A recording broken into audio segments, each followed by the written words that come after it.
اعوذ باللہ من الشیطان اللعین الرجیم بسم اللہ الرحمن الرحیم السلام علیکم ورحمۃ اللہ وبرکاتہ۔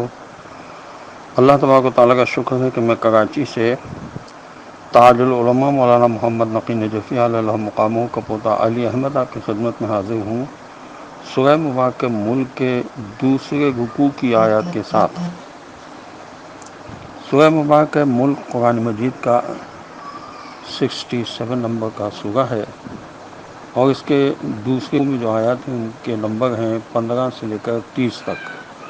آیت نمبر 15 سے میں تلاوت کا شرف حاصل کر رہا ہوں۔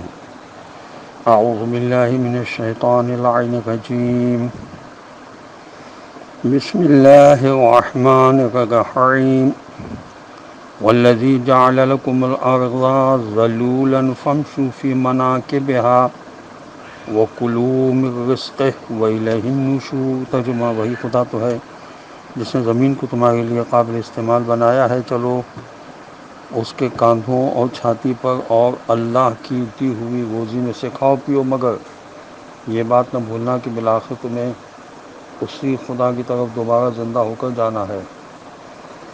خدا عالم کا یہ فرمانا کہ چلو زمین کے کاندھوں پر، یہاں زمین کے کاندھوں سے مراد زمین کی بلندیاں ہیں، یعنی پہاڑ، سطح مرتفع وغیرہ، لیکن اس سے مراد زمین کی اوپر کی سطح بھی ہو سکتی ہے، جو نچلی سطحوں کے اعتبار سے زمین کے کاندھے کہلائی جا سکتی ہے، کیونکہ انسان زمین کی پشت کے اوپر والی سطح پر ہی چلتا ہے جس کے نیچے کئی سطحیں ہوتی ہیں۔ اسی زمین کے اوپر کی سطح کو بھی زمین کا کاندھا کہہ سکتے ہیں۔ اور خدا عالم کا یہ فرمانا کہ خدا کی روزی کھاؤ، یعنی اللہ نے جو کچھ زمین سے اگایا ہے اس سے اپنی غذا حاصل کرو۔ یہ تفسیر فصل الخطاب میں اور تفسیر کبیر میں لکھا ہوا ہے۔ آیت نمبر 16، أَأَمِنْتُم مَّن فِي السَّمَاءِ أَن يَخْسِفَ بِكُمُ الْأَرْضَ فَإِذَا هِيَ تَمُورُ۔ ترجمہ، کیا تمہیں اس بات کا ڈر نہیں کہ وہ جو آسمان میں ہے وہ تمہیں زور سے زمین میں دھسا دے کہ زمین ایک دم سے ہلے اور جھولنے لگے۔ آیت نمبر 17، أَمْ أَمِنْتُم مَّن فِي السَّمَاءِ أَن يُرْسِلَ عَلَيْكُمْ حَاصِبًا فَسَتَعْلَمُونَ كَيْفَ نَذِيرِ۔ ترجمہ، کیا تم اس بات سے بھی نہیں ڈرتے کہ وہ جو آسمان میں ہے وہ تم پر پتھر سے برسانے والی ہوا بھیج دے، تو تمہیں معلوم ہو جائے گا کہ میری طرف کا ڈرانا کیسا ہوتا ہے۔ آیت نمبر 18،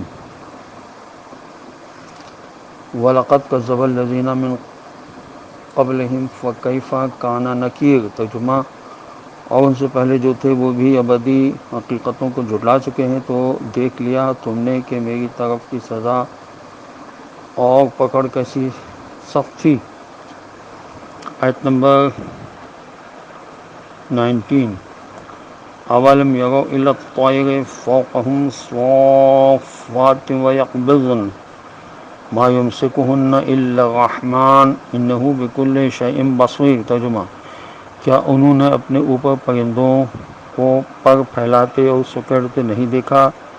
خدا رحمان کے سوا کوئی نہیں جو انہیں ہوا میں تھامے اور سنبھالے رکھتا ہو، حقیقتاً وہی خدا ہر چیز کی نگرانی کرنے والا ہے۔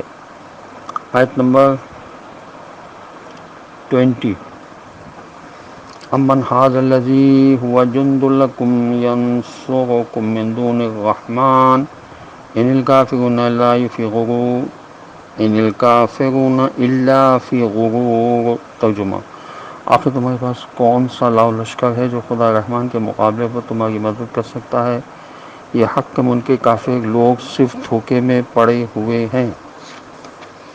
آیت نمبر 21، امن ھذا الذی یرزقکم ان امسک رزقہ بل لجوا فی عتو ونفور۔ ترجمہ، اگر وہ خدا تمہاری روزی کو روک لے تو پھر کون ہے جو تمہیں روزی دے سکتا ہے؟ بلکہ دراصل یہ لوگ سرکشی اور ہر دھرمی کے ساتھ ابدی حقیقتوں سے بھاگنے اور دور رہنے پر اڑے اور جمے ہوئے ہیں۔ انسان کی ناکامی کے 4 اسباب۔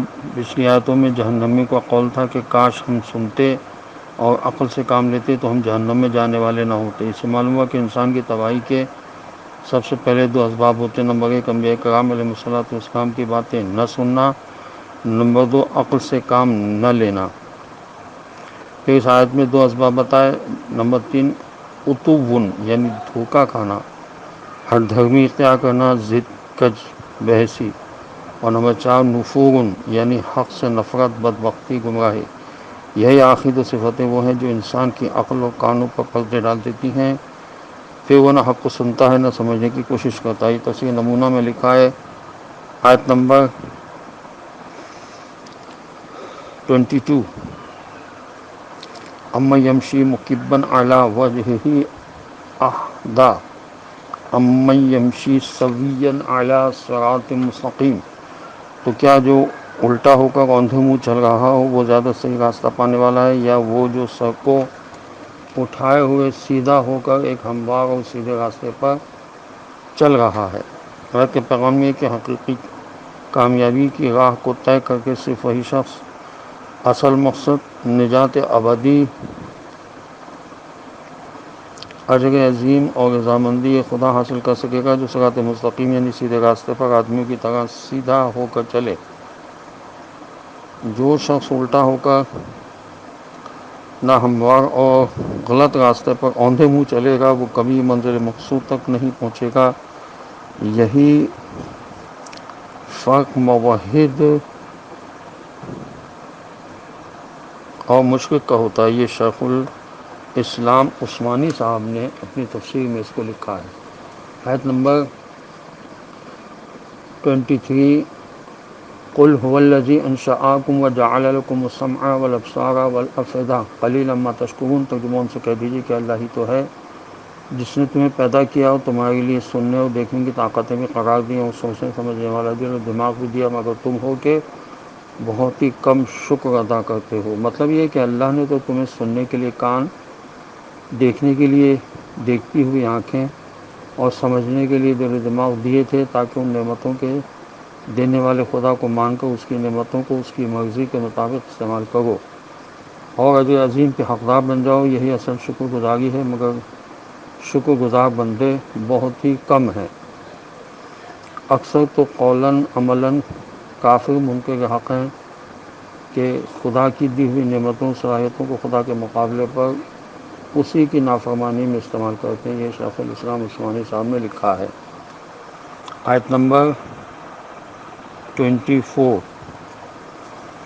قل هو الذی ذرأکم فی الارض والیہ تحشرون۔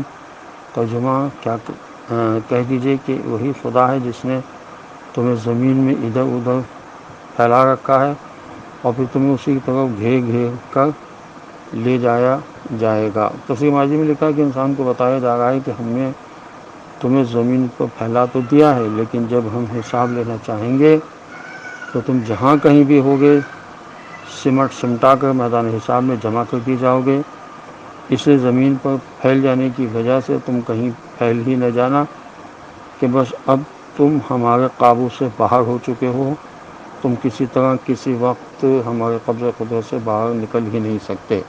آیت نمبر 25 وَيَقُولُونَ مَتَىٰ هَٰذَا الْوَعْدُ إِن كُنتُمْ صَادِقِينَ۔ ترجمہ کہ وہ کہتے ہیں کہ اگر تم سچے ہو تو بتاؤ کہ یہ وعدہ کب پورا ہوگا۔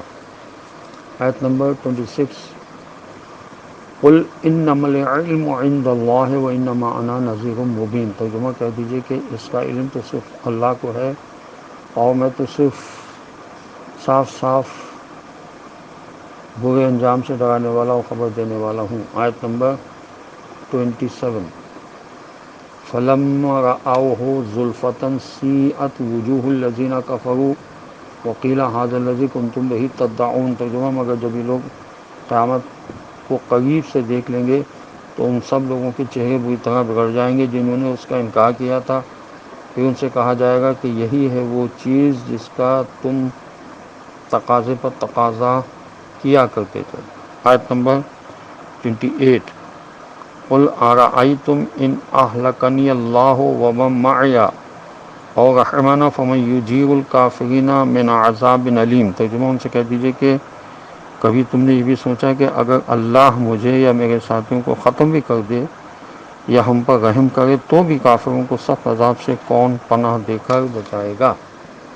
آیت نمبر 29، قل هو الرحمن آمنا به وعلیہ توکلنا فستعلمون من هو فی ضلال مبین۔ ترجمہ ان سے کہہ دیجیے کہ وہ خدا سب کو فیض و فائدے پہنچانے والا مہربان ہے، ہم اسی کو دل سے مانتے ہیں اور اسی پر بھروسہ رکھتے ہیں۔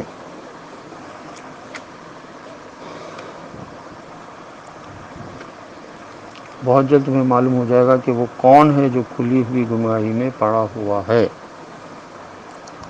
آیت نمبر 30، قل ارأیتم ان اصبح ماؤکم غورا فمن یاتیکم بماء معین۔ ترجمہ ان سے کہو کیا تم نے کبھی غور کیا کہ اگر تمہارے کنوؤں کا پانی زمین میں بہت ہی نیچے اتر جائے تو پھر کون ہے جو تمہارے لیے میٹھے پانی کی بہتی ہوئی سوتیں نکال کر لا دے۔ مطلب یہ کہ یہ پانی جس پر تمہاری زندگی کا دار و مدار ہے، یہ سب اسی فیض اور فائدے پہنچانے والے خدائے رحمان کا فیض و کرم ہے۔ یہ کنویں چشمے اسی کے حکم سے ابل رہے ہیں، بارشیں اسی کے حکم سے برس رہی ہیں، دریا اسی کے حکم سے بہہ رہے ہیں۔ اگر زمین کے اندر پانی کے سوتے خدا کے ایک ادنا سے اشارے پر بند ہو جائیں تو پھر کون مائی کا لال ہے جو اس کو دوبارہ جاری کرنے کی قدرت رکھتا ہو۔ یہ تفسیر فصل و خطاب میں علامہ علی نقی صاحب نے لکھا ہے۔ خداوند عالم کی بارگاہ میں دعا ہے کہ پروردگار ہمیں قرآن پڑھنے، سمجھنے اور اس پر عمل کرنے کی توفیق نصیب کرے، اور وارث قرآن حضرت امام زمانہ عجل اللہ تعالی فرجہ شریف کا جو ظہور ہو، خدا بند عالم ہمیں ان کے اعوان و انصار میں شامل ہونے کی توفیق نصیب فرمائے۔ وآخر دعوانا ان الحمد للہ رب العالمین، وصلی اللہ علی محمد وعلی آلہ الطیبین الطاہرین المعصومین المظلومین المیامین۔ السلام علیکم ورحمۃ اللہ وبرکاتہ۔